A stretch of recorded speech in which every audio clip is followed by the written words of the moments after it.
Attendees are in listen-only mode. Good morning, everybody. Hopefully you had a wonderful weekend. Welcome to the Monday morning call. So as usual, if you have any questions, concerns, just give us a holler. Otherwise, we have our agenda to talk about here today. So the first thing I want to talk about is on the website now.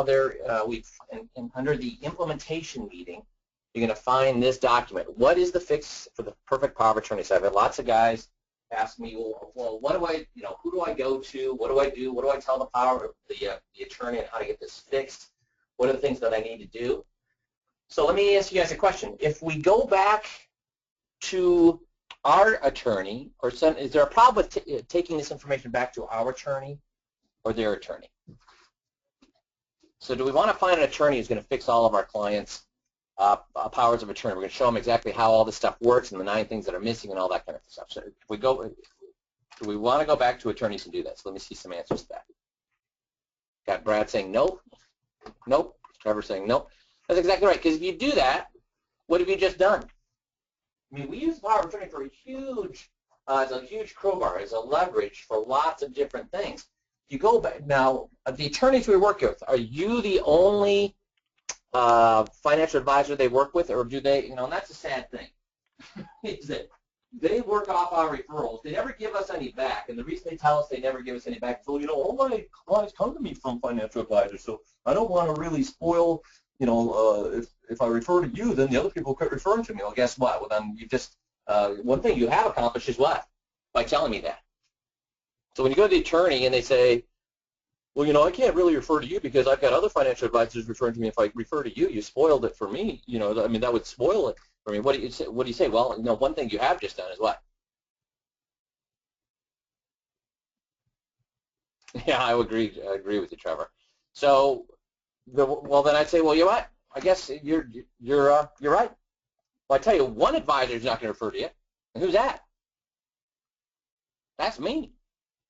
Because if you're telling me you won't refer to me because you're worried about losing other, guess what you just told me? That you're just using me. Because you know what? If you think you're the only attorney in town that can do a power of attorney, you're what? In fact, I'll just start referring my clients where, guys? For powers of attorney. Where's the cheapest place you can get a power of attorney? Online, exactly. LegalZoom. And is it the same dang power of attorney that they get from an attorney in town? Same one. So anyways, we don't want to refer them back to an attorney. But here's the big thing. You don't have to. Because what's the biggest problem with a power of attorney not working? So what's the biggest problem with a power of attorney not working? Why are we worried about the power of attorney not working?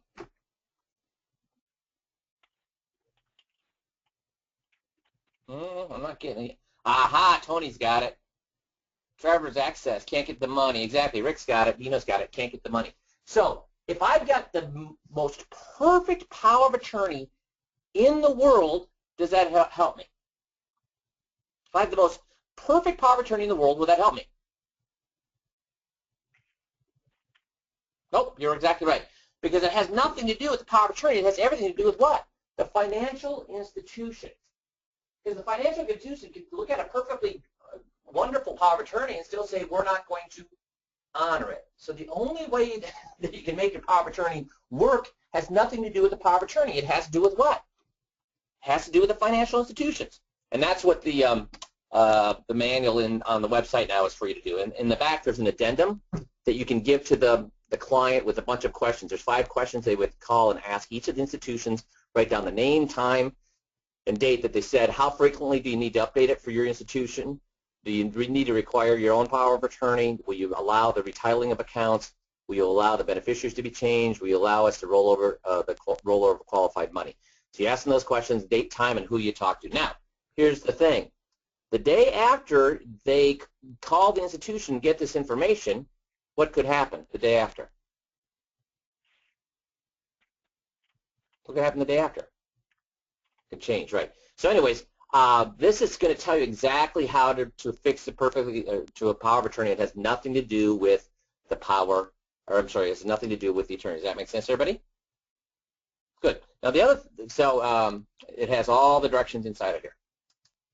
So the next thing I want to talk about or talk with is Michael, and the reason he and I have been working together, and he and Jeff have been working together here the last a couple of months. But he said something last week that really kind of blew my mind a bit. So I thought it would be great for him to share it with you. So Michael, you said to me that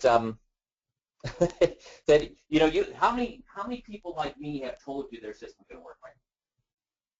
Lots and lots and lots. Like most financial advisors, everybody and their brother has got a new magic pill or magic formula or superscript or something that's going to solve all our problems, bring in the dog and, pay for the paper. And it's never been the case. No. So, and you've been doing this a long time, right? I've been doing it for a while, yes. So you came on and you said, well, at least Mike's got a different dog and pony show, but still a dog and pony show. So you kind of took my promises that this would work with a grain of salt a bit. Now, you didn't tell me that until after, but afterward you said you kind of took all my grandstanding that this would work, and if you do it like I tell you, it's going to work as with a grain of salt, right? That's correct. I mean, once burned, twice wary, I think is the way the saying goes.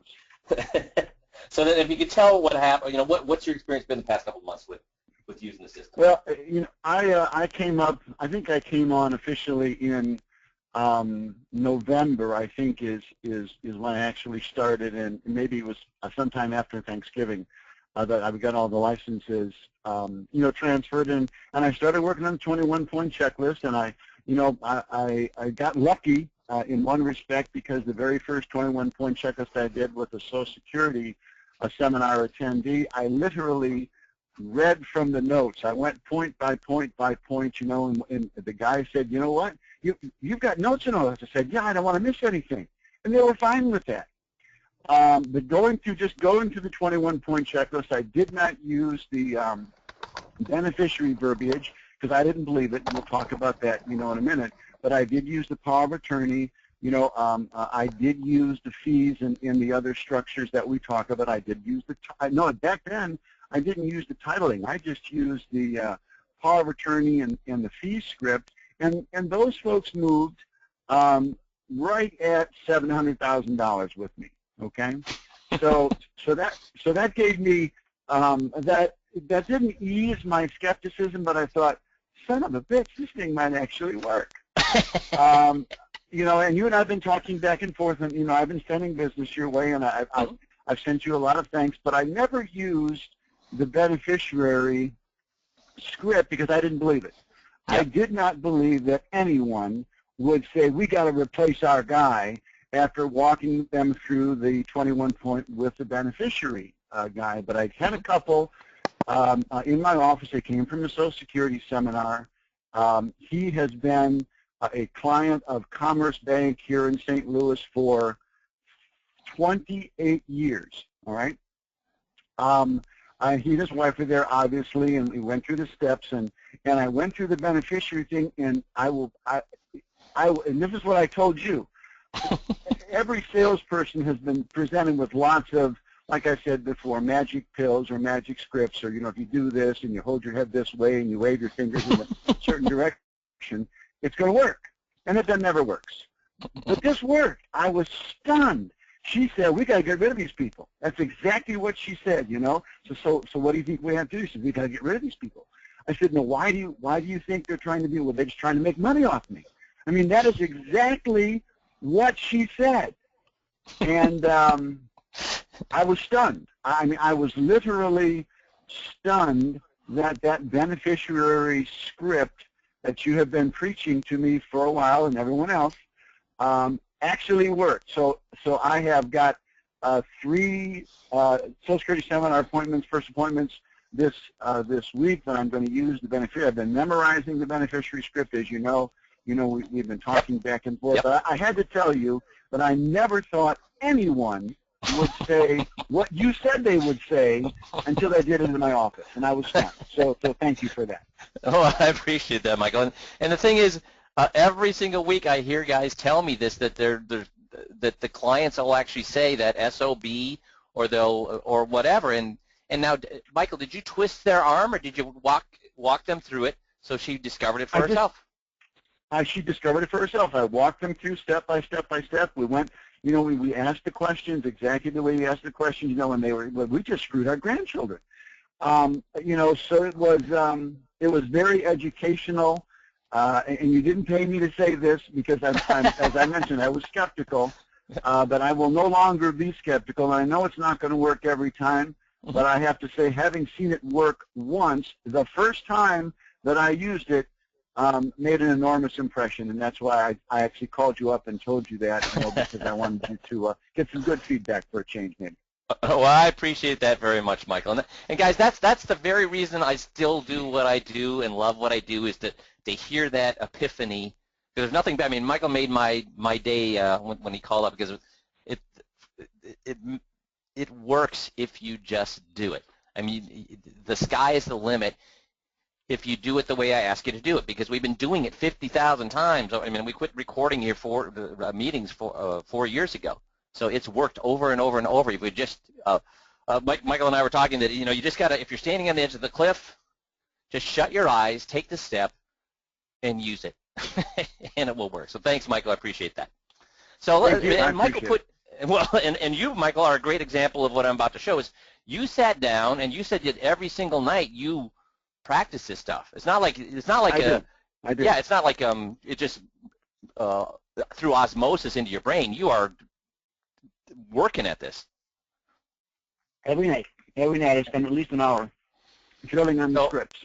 So that's unfortunately that's what you have to do. But after you know how to do it, then you don't have to do that anymore. So I found this in Mental Floss magazine. I thought it was just a great example of that. So they go through talking about, now we've all heard that you have to spend 10,000 hours to become a master at something, and they're saying not necessarily. So they go through and say, mathematician Paul Erdos put in 19-hour days publishing or co-authoring a record 1,525 papers. So he spent 19 hours a day doing what he did to master what he did. Jonas Salk, we've all learned about him in grade school or middle school, spent 16 hours a day, 7 days a week researching the polio vaccine for a better part of 7 years. 16 hours a day for 7 years. And what did he do? He changed the world. I won't try the name here. The 14-year-old spelling bee winner of 2012 Scripps spelling bee practiced most heavily on weekends using more than 30,000 flashcards. Practiced 10 to 12 hours a day on the weekends. Jazz musician Winston Marsalis played the trumpet 4 or 5 hours a day in high school.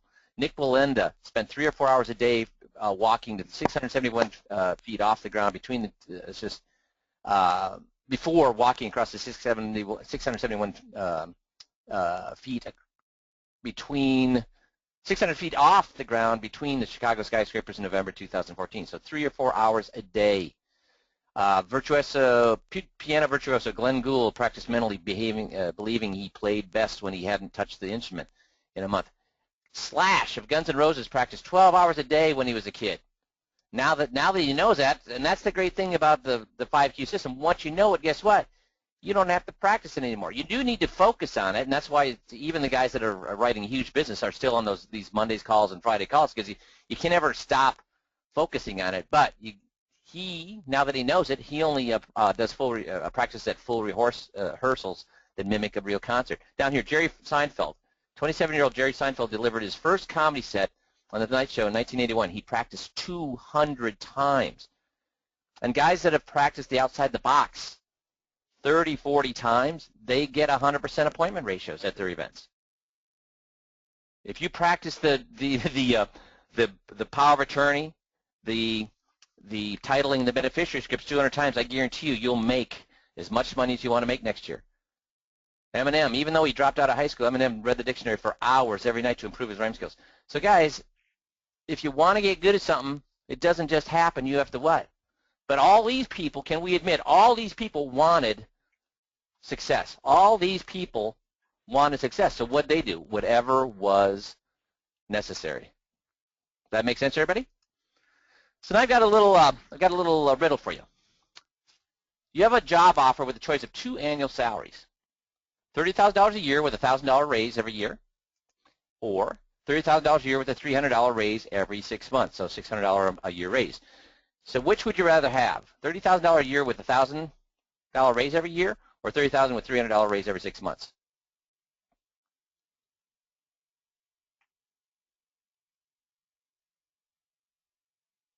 You guys, everybody's saying option 2. You guys are way, way, way, way smarter than me. Because I looked at this and I said, well, $30,000 with a $1,000 raise, that's going to blow $600 away every single year. So I guess you guys are way smarter than me because I chose number 1 because when I saw this riddle. So you guys that chose number 2, you're absolutely right. Now, let me ask you a question. If I'm asking an interviewee this, what do you think they're going to say? They're going to say number 1 all day long. But when you do it, it's 1, if you look at it, if you choose, number 2 is the right answer. It's 1/1/15, so January 1st of this year. If you choose number 1, you're going to get your raise at the end of the year. So in 2015, you make $30,000. With number 2, you earn $15,000 for the first 6 months, and then you get your $300 raise at the end of 6 months, so you end up with $300 for the second 6 months. So at the end of 2015, you've earned $30,300. In the second year, you would have earned $31,000 because you get that $1,000 raise. And with number 2, you've earned $15,600 the first 6 months, $15,900 the second 6 months because you're getting a $300 raise at the end of every 6 months, so you end up with $31,500. At the end of the third year, you get another $1,000 raise from number 1. Now you're at $32,000 in 2017. With number 2, with a biannual of $300 raise, you'll earn $16,200 the first 6 months and $16,500 the last 6 months, so you end up with $32,700. So the difference is getting larger and larger every year. At the end of 3 years, choice number 1, you'll end up with $30,000, $31,000, $32,000 for $93,000. With choice 2, you'll end up with $30,300, $31,500, $32,700 for $94,500. So it's a $1,500 ahead. But I mean, many of you guys did choose number 2, but I chose number 1, and a lot of you chose number 1 as well, because when you look at it, it seems like a no-brainer. But as we've learned, you know, as we talk about at our outside the box presentation with our clients, a no-brainer is not necessarily a no-brainer. You actually have to crunch the numbers. So I read this in Investment News in the February 9th, 2015 Investment News, and they were talking about what's going on with the market today. And they were saying, senior columnist Jeff Benjamin wrote in last week's issue that any portfolio that earned a return equal to the S&P 500 return is taking too much risk. So why is he saying that? Well, it's explained. Because a diversified portfolio in stocks and bonds should have earned less than 5%. And we've talked about this over and over and over. Should our clients retire if they don't have enough money? Should our clients retire if they don't have enough money? Should we say, you know what, you don't have enough money, but we'll help you grow out of it because I'm such an awesome investment advisor. I'll help grow your money to the point where you can grow out of your problems that you're having. Should we ever do that? Yeah, they're right, Eric. They shouldn't retire. So then what's our job as advisors? What are we supposed to do with their money? If it's not to grow their money out of retirement, what's our job? To grow it so they can buy mansions, grow it so they can buy Bugattis? I mean, what's our job then with financial advisors with their money? Help them keep it. I agree with that, Tony. Make sure they don't lose it. What else? Stay ahead of inflation, Fern, exactly. And so what's inflation been running for the last 10 years? What's inflation been running?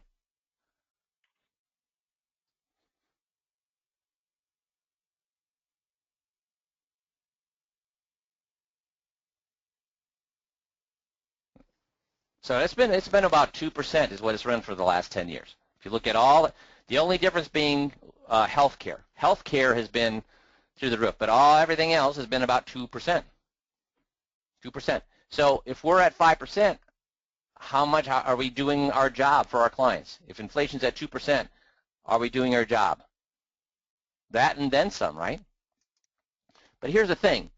Individual, and they do this every single time, guys, individual investor assets and equities is exceptionally high, approaching levels not seen since, 1999 and 2007.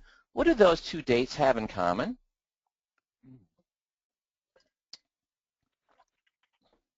Yeah, it's right before they blew up.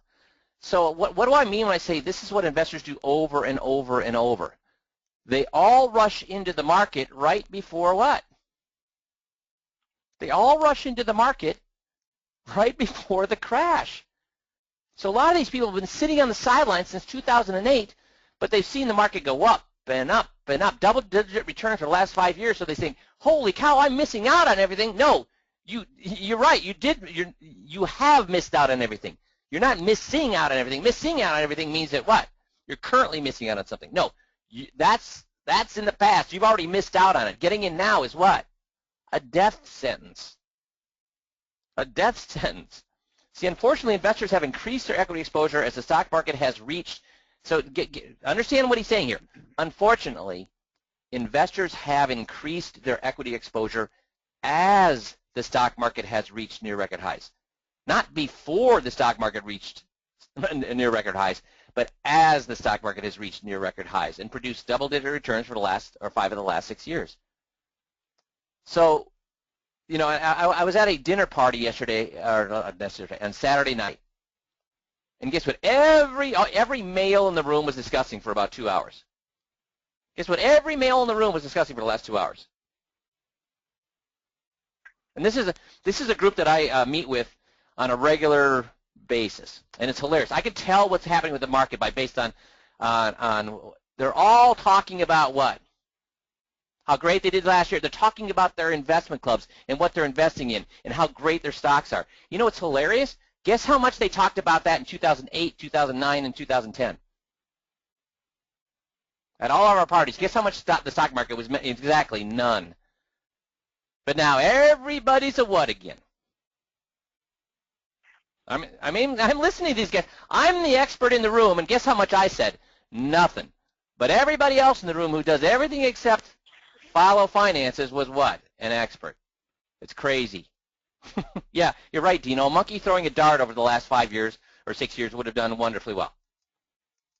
See, 5 years of double-digit returns may have led many investors, is that may or has led many investors to forget the pain they felt when the stock market plunged 40%. These are my neighbors.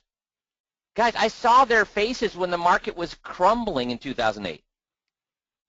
We're talking out on the street. I know how much it hurt them. But these are the same guys now that are talking what? See, when the stock market plunged 40% in 2008, they've forgotten that to once again miscalculate their risk tolerance. Because heck, you know, if the market's gone up double-digit returns in the last 5 out of the last 6 years, then obviously the market can only do what? It's crazy. It's crazy, crazy, crazy. To their dismay, many investors discovered in 2008 that their risk tolerance was far greater in rising markets. You know, we all have great risk tolerance, right, when the market's going up like a son of a gun. Let's see, Rick says, like running a marathon, you forget the pain after time. Exactly, you forget the pain after time. Charles Scott says, no one really knows a true risk tolerance. Yeah, I agree with Charles. All these silly tests that they give people, if you want to know somebody's risk tolerance, have them pull out their wallet, take it $20 away from them, and if they have a fit, what do you know about their risk tolerance? Can the market do that to you? If you cannot afford to lose money, then guess what? You have a low risk tolerance. So if they open up their wallets, they say, "Hey, let's flip a coin and see if you I'll pay you an extra 20 if you win, and I'll take you 20 away from you if you lose." If they say no way, then guess what you know about their risk tolerance? So I agree with Charles. No, everybody thinks they have a risk tolerance. Everybody says, "Well, you know what? If the market goes down, I'll just buy more." Really? You guys have been doing this we have hundreds of years of experience on this phone right now. How many clients actually want to buy more when the market just fell 40%? Maybe you got better clients than me. I've never found a client that wanted to buy more when the market's down 40%. I don't want to buy more when the market's down 40%. Besides that, how much money do we have when the market's down 40%? The only people that have enough money to invest when the market's down 40% are the people who were not in the market. Yeah, right, Tony, 40% less. The only people that have money to invest in the market when the market went down 40% were people that had their money on the side in cash. Were you going to convince them to invest? No, they were the smart ones. They got big chest-iron grins on their faces, right? So the task, and this is right out of Investment News, and this, Investment News is a stock brokerage magazine. They're pro stocks, but their senior editor said the task for investment advisors now is to remind clients who might be urging greater equity positions in their portfolio how they felt when the market began to plunge in 2008, how they suddenly wanted to get out of stocks at almost any cost. So guys, that's why 50-50 is the most that you should be in the market. Does that make sense? Then I want to thank Tom for this. Tom gave me shared this Motley Fool article, which I thought was terrific. Basically saying nobody under the age of 40 is worried about inflation, while almost everyone I know over the age of 60 is. So why is that? Why is nobody under the age of 40 worried about inflation, guys?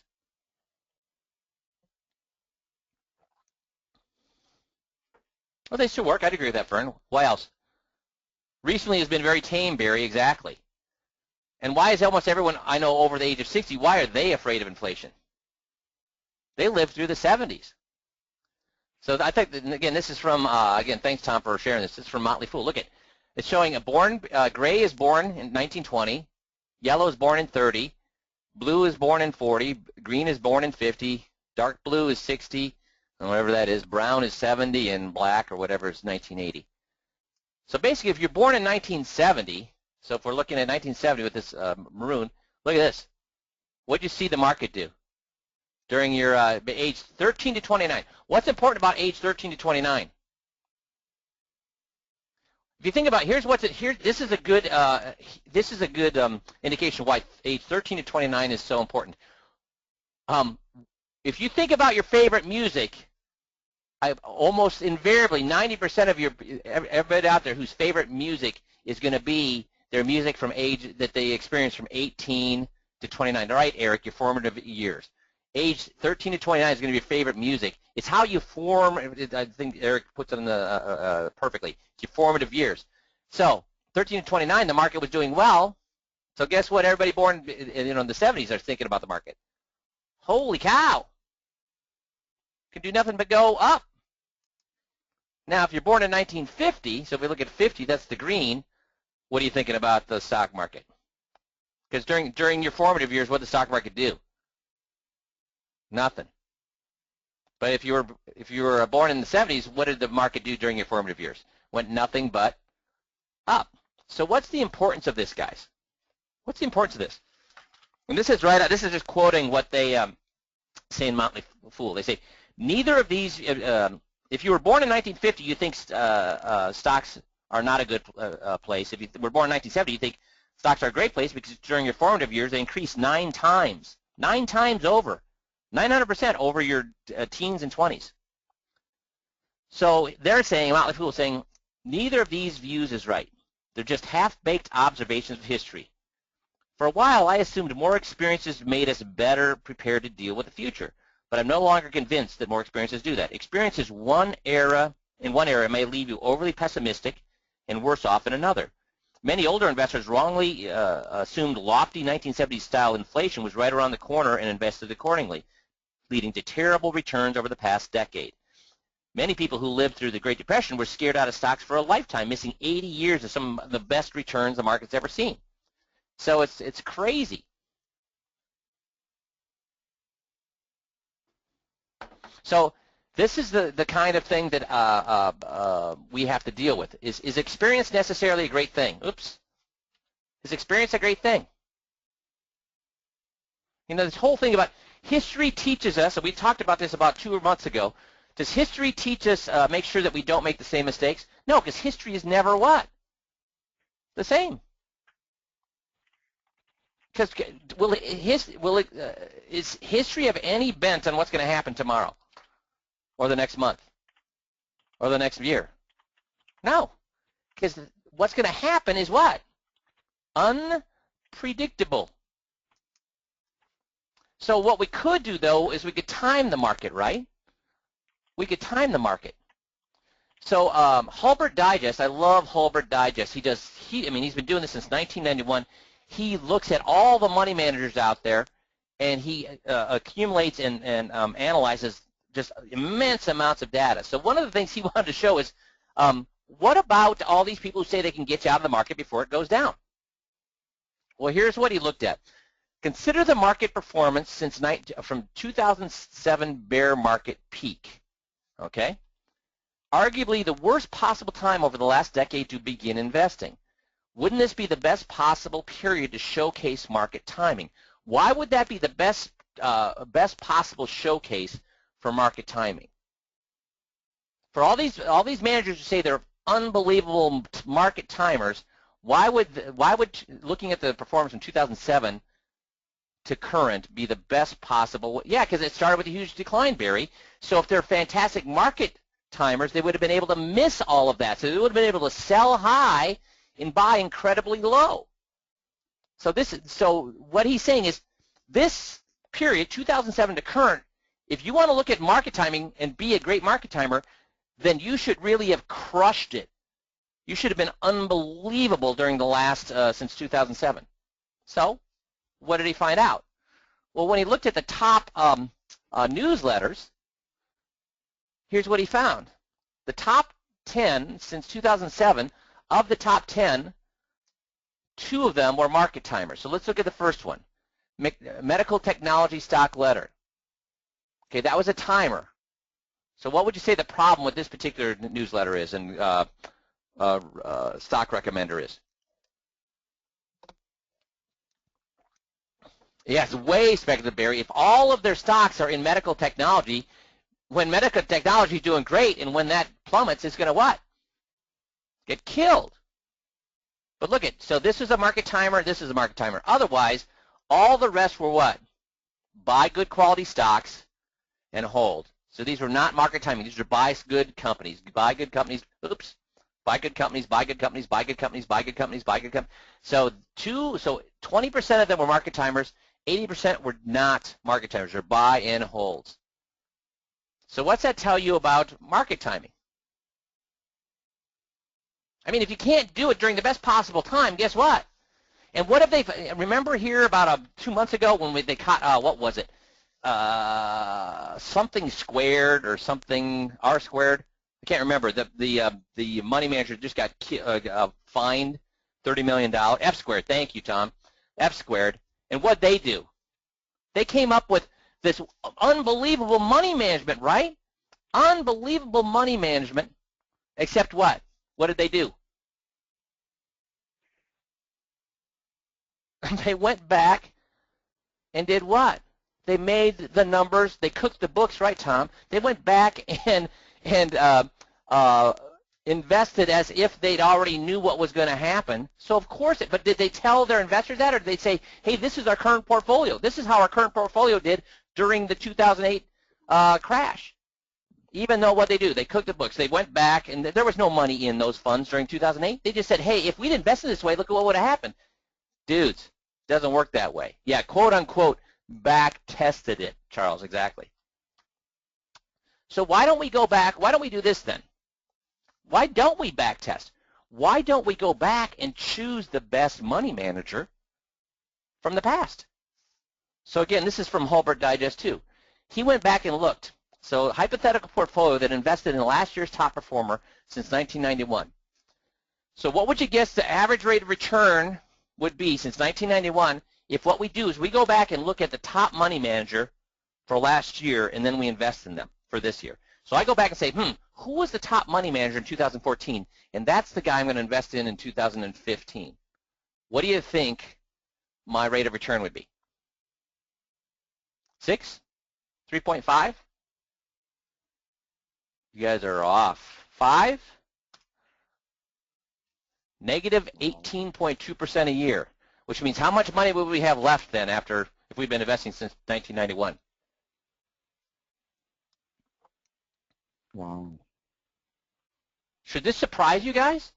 No, because in order to be the top manager last year, it means what? What did you have to do to be the top manager last year? You had to be at the right place at the right time, taking a lot of risk, and that works until what? It doesn't. Now, they point out this doesn't always work. For example, last year, the top money manager from 2013 and 2014 made 42%. So he said like 4 or 5 times since 1991, that top money manager has been able to do it twice. Now, again, guess who that top money manager was? Medical technology. So how much risk are they taking if all their money is in medical technology stocks? So it's worked 2 years in a row, but that could, what's going to happen when The air comes out of that. Because the S&P 500 is at new highs, but what has reached what market has finally reached the level it was in 1999? What market has finally in the last month reached, the NASDAQ, Barry? It took from 1999 to 2015. It took 15 years for the NASDAQ to get back to where it was. 15 years. Well, guess what more medical technology stocks are? So what's going to happen to that when things go? Now, a lot of you are saying, well, Mike, that's really unfair. Because, hey, I get it. The top manager last year, yeah, he's going to be taking a lot of risk. Of course. But I wouldn't be crazy enough to do that. Now, we've looked at lots of people's portfolios, lots of our competitors' portfolios, and do they do this? I can't tell you how many times sometimes I would look at the Morningstars, I'm like, holy cow, this person's got an awesome portfolio. Every single one of their funds is beating the crap out of the market. And then I would ask the client, what question? I'd look, man, they've got 7 funds. All these funds are beating the crap out of the market. And then I'd ask him, what question? And then, the light bulb would go on. What question did I ask him? Aha, when did you buy it, Barry? And guess when I found out they bought it? Recently. So what's the problem with buying all of those stocks that have beat the market over the last 5 years? There's a high likelihood they're going to what? Lag the market over the next 5 years. Now, let's think about that. Chasing returns is dangerous, exactly. So what if I don't choose the top manager of the last year, but the top manager of the previous 5 years? Doesn't that seem better? Because obviously, hey, anybody could beat the market. Anybody could be lucky for 1 year, but if you're in the top, if you're the top fund for the previous 5 years, you got to know what's going on, right? You got to have your thumb on the pulse of what's going on. You got it all figured out, right? What do you think their average return was since 1991? If every year I chose the manager who'd been the top over the last 5 years, what do you think the average return would be? 3%. So at least we went from negative 18.4 to 3. Then you say, well, 5 years, that isn't very much. Well, 5 years, guys, we just got done talking about what? People that got crushed in 2008 are now doing what? Throwing huge amounts of money into the stock market. So guess how long people's memories last? We know that it's no longer than 5 years, but let's go with 10 years. What if we go with the manager? Because obviously if a guy for a whole decade, if a guy could be the top manager for the whole decade, this guy he's not a flash in the pan. This guy knows what's going on. So guess what his average return was? 10.5. 10.5. Which you think is, hey, that's pretty darn good until you look at what other figure. What am I going to compare this with, guys? So if you went and changed the S&P, right, Barry? So if you would have bought in the S&P 500 and held, you would have averaged a 10.4. Changing to the top 10 winner every year would have gotten you a 10.5. So how much better is that? And how much would you have gotten hit with taxes or just commissions or whatever to do this? So which one was better? So guys, why am I always saying that, hey, find a manager you like, a manager that has a good story, and just invest with them. And then let the clients know that what? Hey, when the market goes up, we're going to make money. And when the market goes down, we're going to lose money. That's why we have the 50% over here and guaranteed. Because there ain't a manager out there that what? There is no manager out there that what?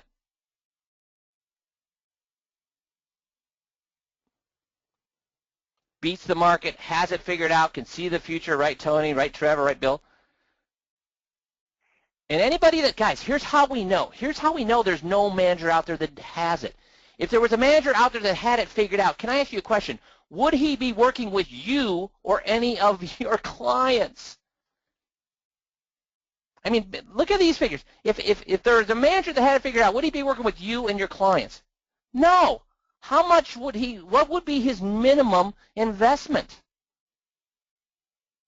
If there was a manager who had it figured out, guess what? How many money managers would there be? One. And everybody would be investing with them. You know how we know that none of those money managers exist? At the end of every year, are there less money managers or more money managers than the year before? So at the end of 2014, 2014, was there less money managers or more money managers than at the end of 2013? There were more. You know when money managers disappear? Guess when money managers disappear? Now, let me ask you a question. At the end of 2007 versus the end of 2008, were there more money managers at the end of 2008 or less at the end of 2008? There were much less, Barry, because what? Every time, right, Tony, every time there's a crash, that's when we lose 50% of the money managers. And then every year the market goes up, more guys get into the money management business. So my point here is what? We need to have our clients in growth. But don't promise things you cannot offer them. So make sure they understand that whatever money manager you're using, that this is going to grow our money. And when the market goes down, we're going to lose money. But over time, we'll make more than we lose. But any particular year, I don't know what's going to happen. Any particular 2 years, I don't know what's going to happen. But that's why we have over here this 50% in guaranteed. And is there anything better than an FIA for guaranteed money, guys, right now? Is there anything better than an FIA for guaranteed money? Nothing. So, but you say, listen, so we have this money here so that when the market goes down, we can sit patiently, not sweat, and know that over time that's going to grow back as it always has done. May take 2 years, may take 5 years, may take 10 years. We don't know, but it's always going to come back. Does that make sense?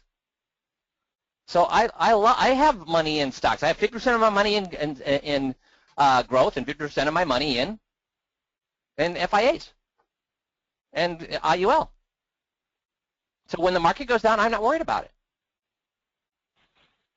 So, and I'm supposed an expert on this stuff.